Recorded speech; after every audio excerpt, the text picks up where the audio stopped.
grandma's children. So, Joseph Smith, you got the story. Yeah, God came to New York to see him on his first prayer. Doesn't sound quite as believable when you say it that way, but it's actually the same fact, right? Okay, so, and then 3 years later, it says he's praying in his room because he's concerned about his sins, and he says nothing real bad, but I hung out with jovial company. Like what? People that are like getting drunk and telling bad jokes or something? I don't know. Doesn't really say. But yeah, we went over that story, and so Moroni, it says now in the version you get now, shows up and tells him, hey, your sins are forgiven.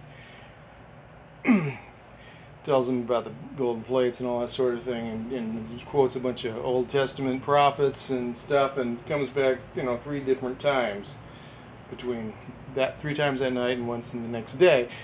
And he goes to the hill of Gomorrah to get the plates, and it doesn't work out. Says, no, you haven't kept the commandments of the Lord. Actually, I don't think it says that in the Pearl of Great Price. Now, if you read the original documents, the story has developed. If you were in Joseph Smith's day, you would not have heard these things. You would not have heard the story of the first vision because it didn't exist. Okay, his family didn't know about this story. And since I've got this, the videos that document the stuff carefully, what I can do here is kind of go over the story, and then if you have that reaction like, there's no way, that can't be true, that's a bunch of lies, then you can, and you should, go in and see where it's documented. And it's, it's nice because it's on video format, and I've located it for you, and you'll find, scriptures and various things, but it's laid out, so it's there, it's available, and you don't have to go searching. So you can see the source. Okay? So here's the deal. Joseph Smith was in an area where they did use seer stones. Seer stone basically works on a similar principle, I suppose, as a crystal ball. And if you've watched too much television and you think it's all a bunch of, Disney fantasy, actually Mormonism does believe in a spiritual world. And there is contact with the spiritual world, and some people do use various implements and to do that. And I think, this is my conjecture, but that it could be done anyway. The beings in this world that we don't see have the power to do certain things, and maybe a lot more power than we think. And if they want to put words on a brown rock, maybe they can. But a crystal ball or a mirror, a dark mirror, things that people use for revelation in magic, it's a little closer to the screen on your iPhone than a brown rock. However, there was a girl in the neighborhood who had a seer stone that she saw things in. People used them to look for treasure or lost stuff, or where their chicken ran off to, or who knows what, right? And just like a crystal ball. And Joseph Smith got interested in this apparently, and he what I've read is he borrowed this girl's seer stone. Was like 13 years old or something, and it helped him somehow in locating one of the stones in the future, I guess, or he gave hers a try or something. But as the story goes, this one that I've got on the screen here, this is the brown one, which was supposedly used to translate the Book of Mormon, and I'll get into that shortly. Was supposedly found, while digging a well for a guy named Willard Chase, I believe, a neighbor. And Joseph Smith asked to borrow it and would never give it back, basically. This is the way I've read it, and I document that in one of my Magic and Mormonism videos. So you can see all the sourcing, you can see what I've read, and then you'll know what I know. But he started using this thing, and he got a reputation for being able to find some things. Now, you might have heard about the digging for treasure thing. They never recovered, any of Captain Kidd's treasure, but it appears that Joseph Smith was a Captain Kidd fan. I mentioned that, he liked Captain Kidd, that some island in, I think, a city or something on it, and, there's Moroni and Kamura, similar names. Just like in the Book of Mormon, there's a lot of names that are very similar to places where, near where Joseph Smith lived. And some people point to that and say, well, that seems suspicious. But at any rate, they did do treasure digging, and they weren't successful in coming up with a trunk of treasure. They say they hit it, and they could hear it with the shovels, and then it would slip deeper into the earth, which makes no, physics sense. But in the magic world, things, can be moved. If you read the Book of Mormon, it's full of magic. It says that their riches became slippery. They'd have to sleep even on their swords because otherwise they wake up in the morning, it was gone. They'd bury things and they'd be gone. There's a lot of magic in there, and if you read, the spectacles, basically the magic glasses prepared by the Lord in Ether chapter 3 to translate the Jaredite record, which Mosiah supposedly used, I believe, to translate the 24 plates, having the Jaredite record, as we're told in the story. It basically describes them as like magic glasses, that they're like two clear stones set in a silver bow. And we think, okay, and maybe you've seen some pictures that somebody's drawn of Joseph Smith looking through these things at some golden plates and saying, and he's magically seeing English instead of Reformed Egyptian. He's looking at Egyptian, but it's kind of like, Google Translate or Babel Fish or something, on a computer, and you're looking at it and it's English instead of, Spanish, German, whatever. Reformed Egyptian characters. Yeah, so that's the story.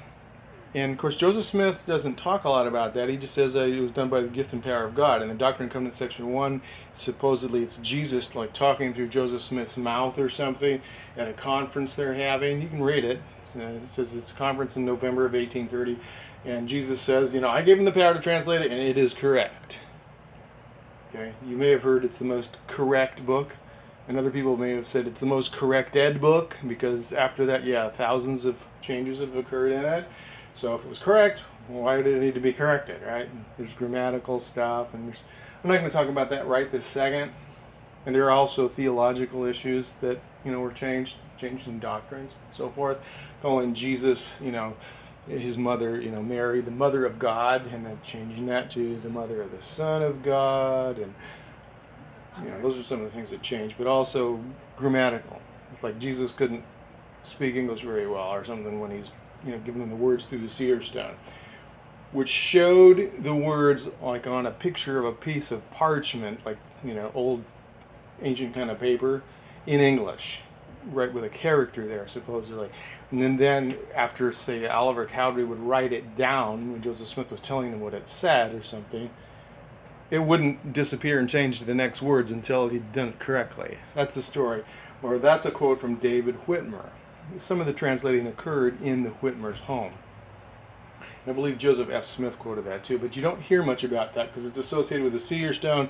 And with the seer stone, Joseph Smith put it in a hat, put his face in a hat, blocked out the light, and he's looking at this brown rock, and somehow it kind of like lights up like your iPhone might, your Android.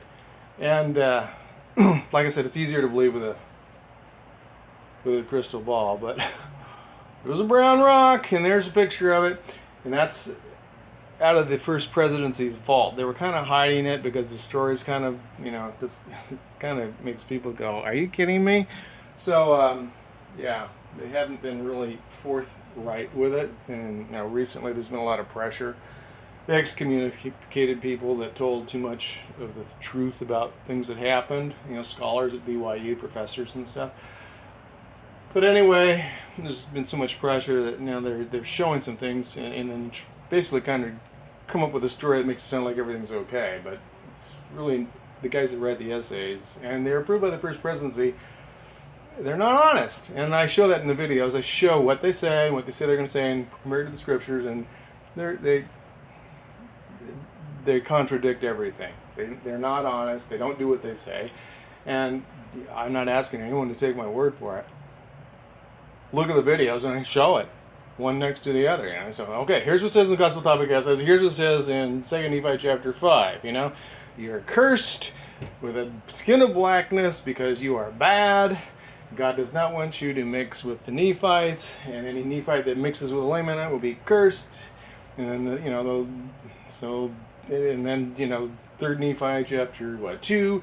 The Lamanites repented and joined the Nephites to fight against the Gideon robbers, so God turns them white again.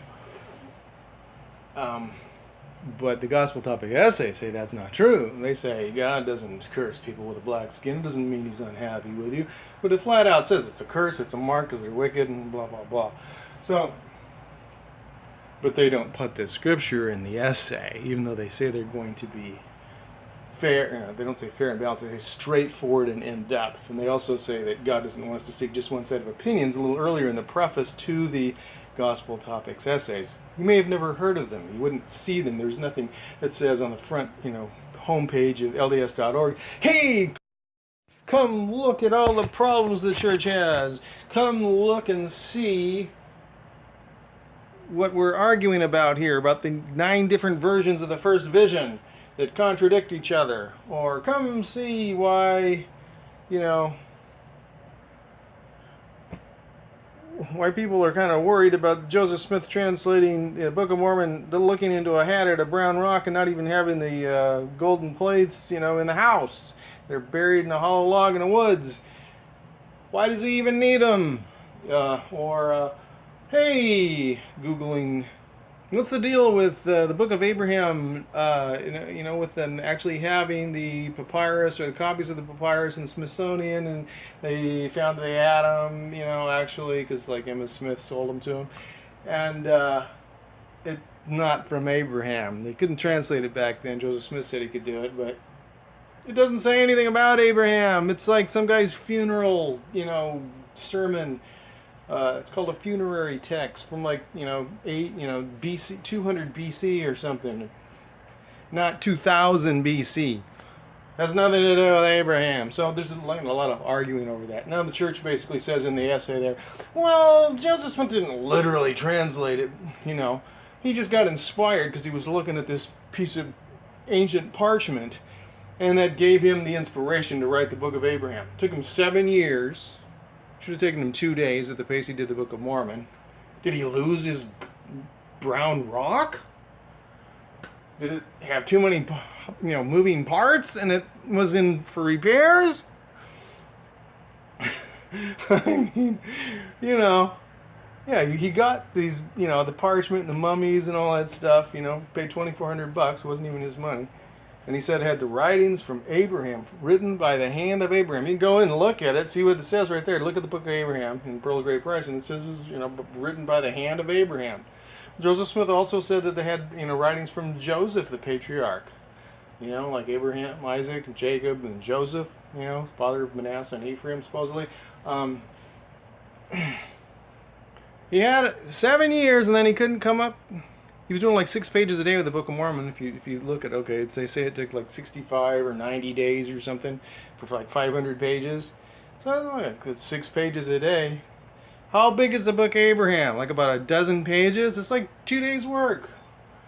But instead he starts like trying to, who knows, figure it out and learn it. He didn't learn Egyptian. He did study Hebrew. So what's that got to do with hieroglyphs? Anyway. Took him 7 years, and he blows $2,400 and doesn't come up with a book of Joseph, and they say he just did it to get inspired. Well, he's got like 130 things in the Doctrine and Covenants. He had to pay $2,400 for each one of those.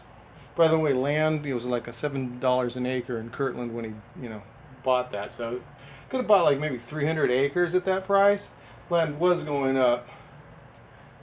So we won't even talk about the Kirtland Bank right now. That'll be another day.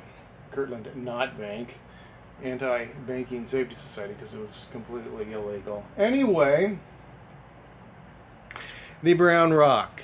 Looking in the hat at the rock, to block out the light, just like, you see the lady pulling something over her head, a cloth or something to look at her crystal ball, maybe in some movies, like, I don't know, Dorothy and the Wizard of Oz or something. They try to, people do that, and there are different ways that they take, there's automatic writing, all kinds of things where people communicate with the spiritual world.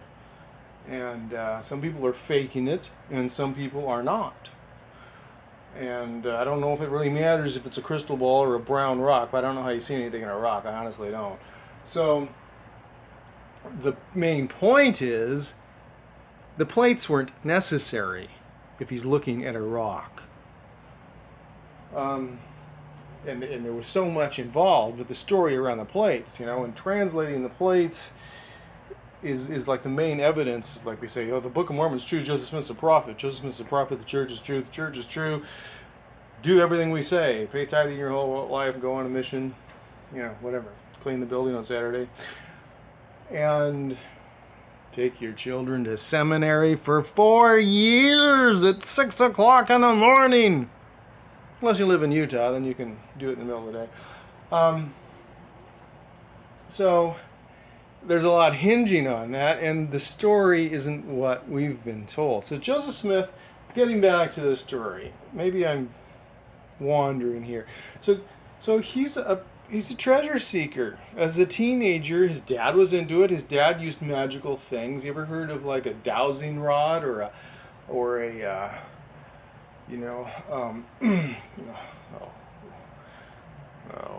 what's the name of the rod? Anyway, they call it a dowsing rod's another word. So like they're gonna look for water or something, and it does something to indicate it. They don't have ground penetrating radars. It's not the History Channel. They've got like a stick made out of like witch hazel or something. Witch hazel? Yeah, there's a reason for that. Like Hollywood, you know where Hollywood is in LA? Hollywood.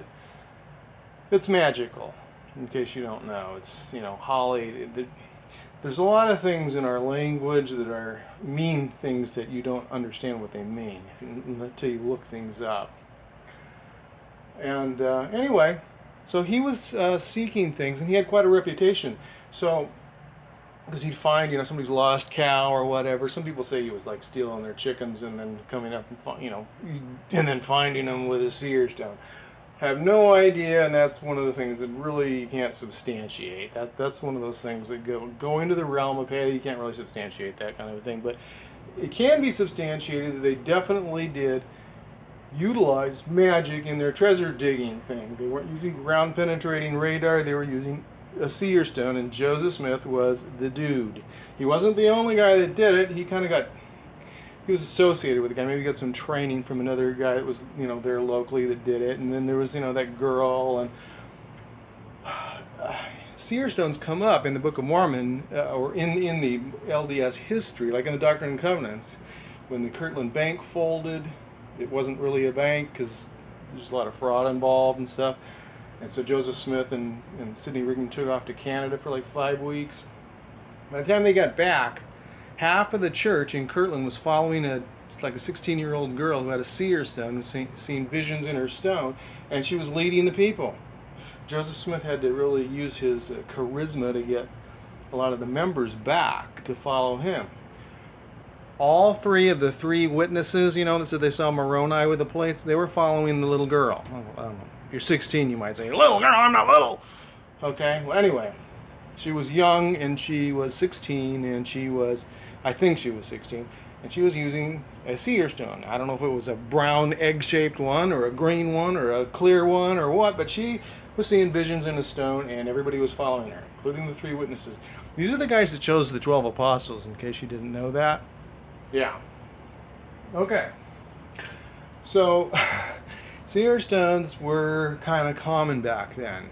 There's people that are like atheists now that say, hey, isn't that ridiculous? But people practice magic today, and I'm not advocating it. It's not something I'd advocate at all. But there are people that use means that communicate with the spiritual world to find certain things out or find things.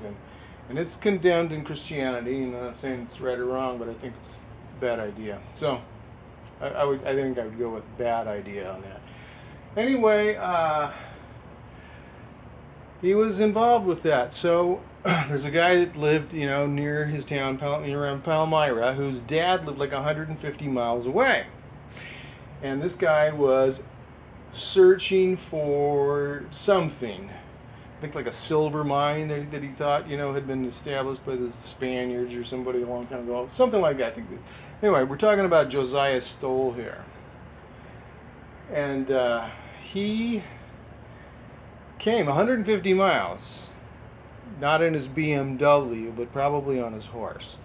So, to get to talk to Joseph Smith to say, hey, I'm firing my current seer because he can't find anything, so I want you to, come out here and I'll pay you, and you can spark up your seer stone. They call it crystal gazing. That's like, crystal ball, basically the same principle.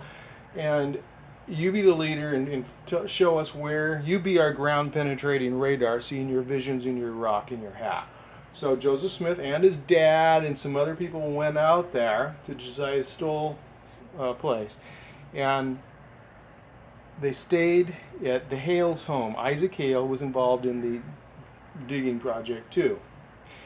Isaac Hale is the father of Emma Hale, which became Joseph's wife.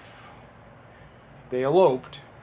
Joseph was not impressing Isaac Hale too much. He boarded at their home, and after a while Isaac Hale was saying, I don't feel so good about this dude hanging out with my daughter. He's kind of sketchy. He's a seer guy, and I'm not sure he's even honest about the things he says he sees, because we never seem to find anything. This is in 1826, mind you. So somebody that saw God in 1820, and by the way, his family never heard that story, ever. There are testimonies, and that's another thing. I've got one on the first vision. It documents all this stuff, has interviews with, like his brother William, who was an apostle. And he's telling people, well, Joseph Smith started getting interested in religion in 1823, when we all started going to church because my brother Alvin died, and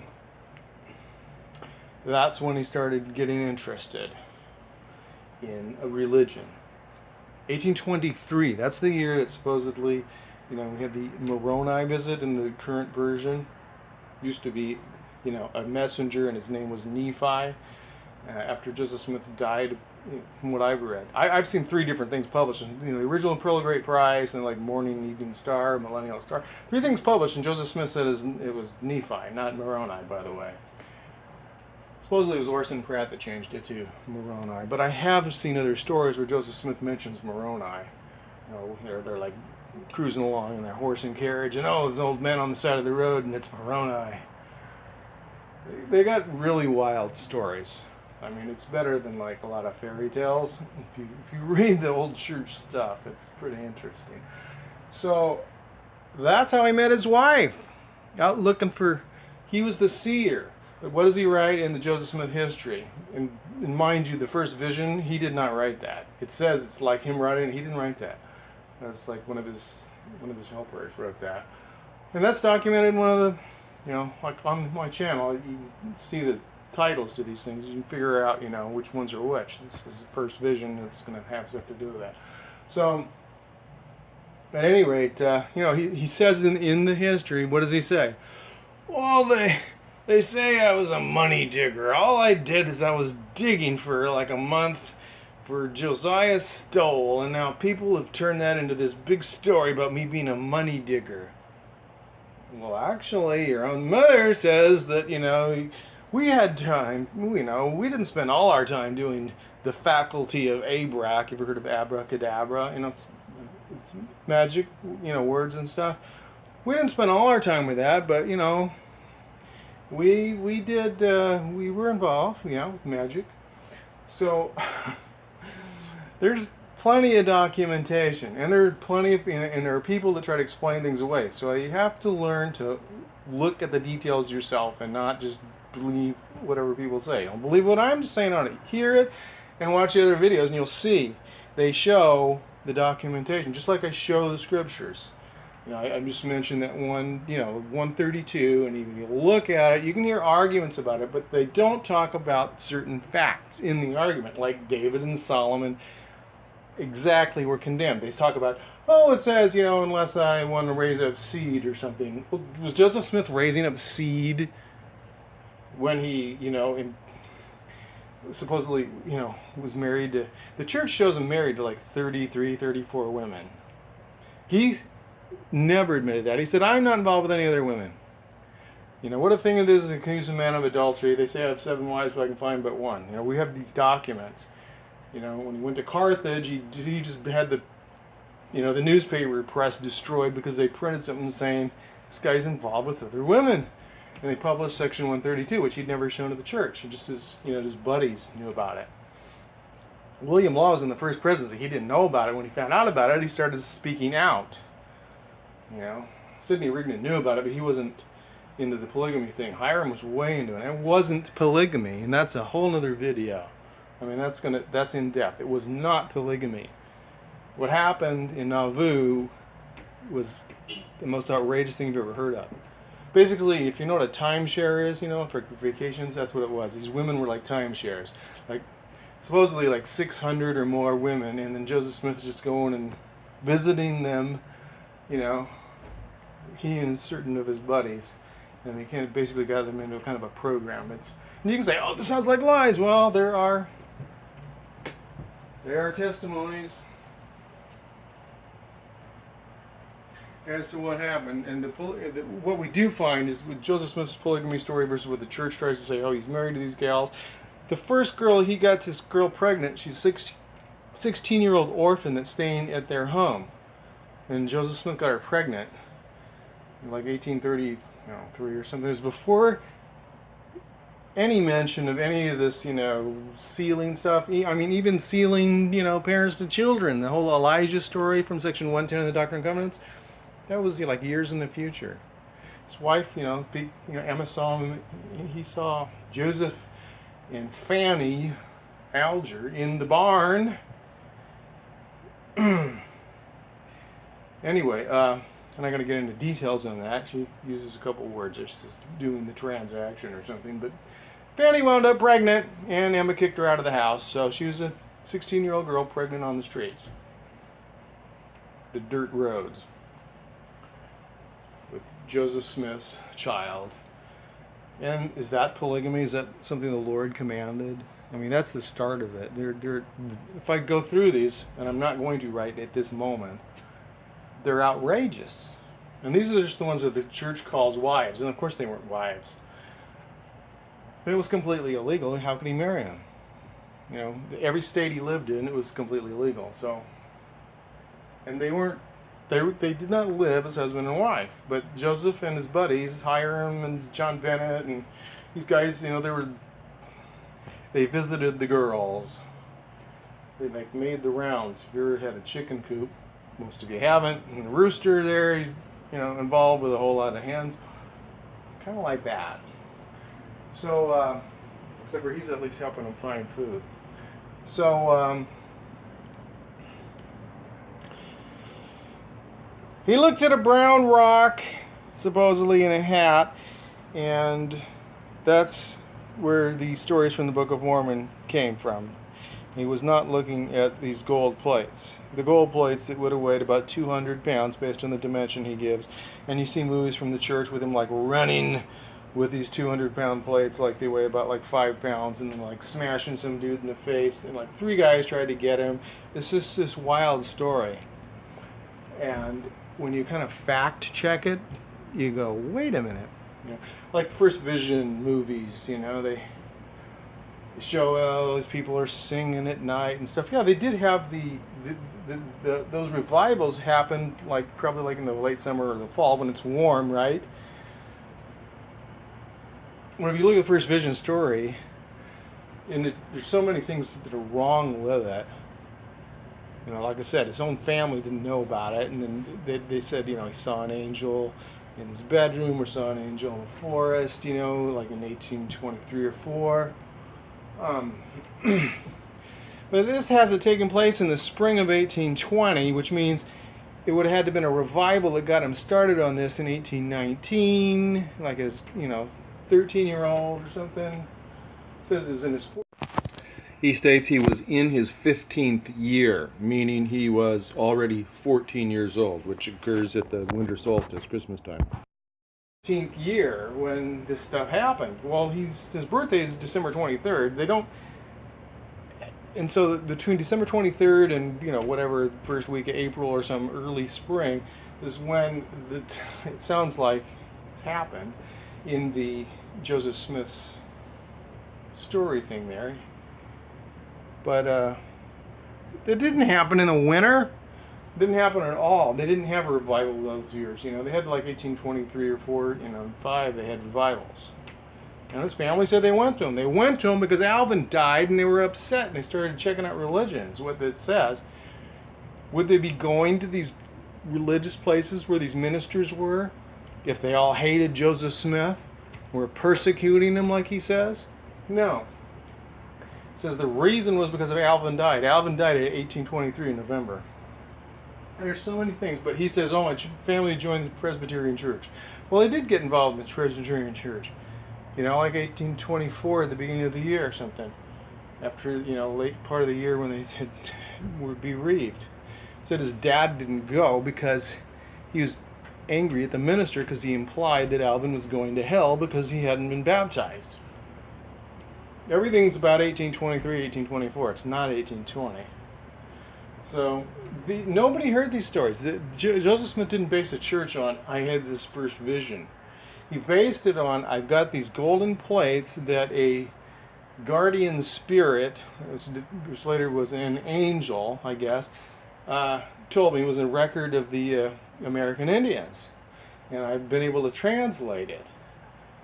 And that makes me a prophet. And it tells, how the American Indians got here. They're Jews, but they just got turned dark because they were wicked.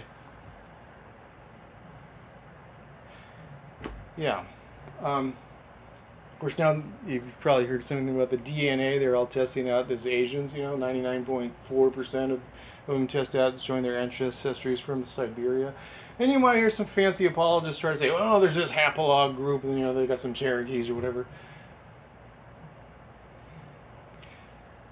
And they base it on, they just disappeared into an existing population of people that came over, before Adam.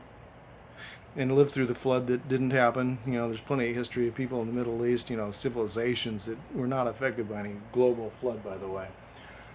Christians like to argue about, there was room for elephants on the ark. Hello? The people in Egypt were not washed away. Babylon, Sumer, China, they weren't washed away. The American Indians weren't washed away. Hey, here's another verify fact check break here. Take a look in your LDS Bible dictionary there. Find it on ldsorg, Bible dictionary. And what you will find under Egypt is a history of Egypt. A little bit, a brief history. But they start with 3000 BC and some dynasties. And they, kind of go through there. And they're pretty vague. But they've basically gone from 3000 BC to 1700 when the Hyksos people are getting expelled or whatever. There's no game break for a flood and, people repopulating the land, Egyptus and her sons after the ark and all that story. They name one dynasty and then basically, cruise through, assuming no break, no devastation of civilization. So right there on LDS.org, they actually have a version that's a little closer to history, and there's no mention of anything that would have occurred from a global flood wiping out the people of Egypt. That civilization was never wiped out. Yet, right next to it, you've got, stories. Stories about the flood. So, another good thing to look at there is Wikipedia.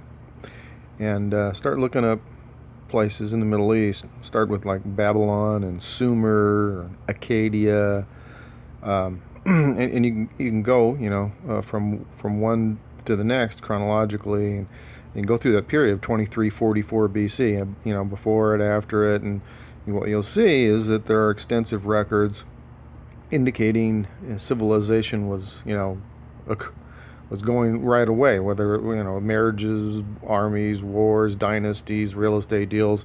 Things were happening right through that flood period of time. There wasn't a flood destroying them. I just found it especially interesting to see it in the Bible dictionary there, on ldsorg. Since you got the church teaching the flood, Genesis, it's part and parcel of the the whole Bible story, the gospel story. It's heavy-duty church doctrine. Throw that away, and you're throwing away Mormonism and Christianity. So that's why you see these creationists arguing so much about how they could fit the animals on the ark, but they don't like to look at history because it's a big problem for them. It's a really big problem. Kind of reminds me of, like, I didn't go to BYU, but BYU, I guess they teach science, organic evolution in one class, then you go to religion class and they're teaching the Genesis story, and they're not compatible. And that was something I bump into once upon a time when I was looking for something inspirational or something on the internet, maybe for who knows what, but I typed in something faith promoting. I thought about Joseph Smith, and I get this page from the grandson of Ezra Taft Benson, who had been the prophet, president of the church, and his grandson Steve had I think he'd gone on a mission and all that sort of thing. And he was there at BYU. And he's thinking, why are we studying things that are, like exactly contradicting each other here? What's the deal? So he asks his grandpa, who's president of the Quorum of 12, and he doesn't give him an official answer. So he starts being his letter carrier between Steve and President Spencer Kimball. And it's kind of eye-opening because he just kept getting, the runaround from President Kimball. He'd say, well, have you read this book? Have you read that book? And he's like, dude, you're the prophet, what's the deal? Give us the word of the Lord on this. Well, what is it? Why do you teach organic evolution at BYU, and then you teach that it's not true in religion class? What's up? So we live in a world of contradiction in the church, which is why you have people, and especially BYU professors or other scholars, that write something factual that doesn't work well for what the church is representing in its marketing plan, basically, of the church is theology. When they show facts that don't work, whether they're in the scriptures or comparing the scriptures with scientific evidence or history, they get excommunicated and lose their jobs. Sorry, you're not the professor anymore. You're unemployed, and you're not a member of the church either. So, does that sound like, the gospel encompassing all truth, or does it sound like there are some real issues and the truth is the problem for the church? This is probably a good place to take a game break and continue on the next video. Probably get in a little bit more to this business about the DNA issue and how the church has reacted on LDS.org on the gospel topics issues, and see if they've backpedaled, lied, contradicted themselves like they did on race and priesthood. And I think you probably can guess, but I've studied it, and you'll also see several DNA versus the Lamanites, and the promised land, their patriarchal blessings, all this sort of thing on in my channel, the Dodger Game channel here, with the Mormon Truth video library, the Mormon Truth videos. And you can do some research between this and the next video, watching some more of the ones that get into the documenting of the contradictions and so forth. MTV Library out. Help share the truth. Spread the Mormon Truth videos. Like them, share them, subscribe, post them. History doesn't need to be whitewashed. We got to the truth. You've seen it. You know it. It's documented. Do your part. Thanks.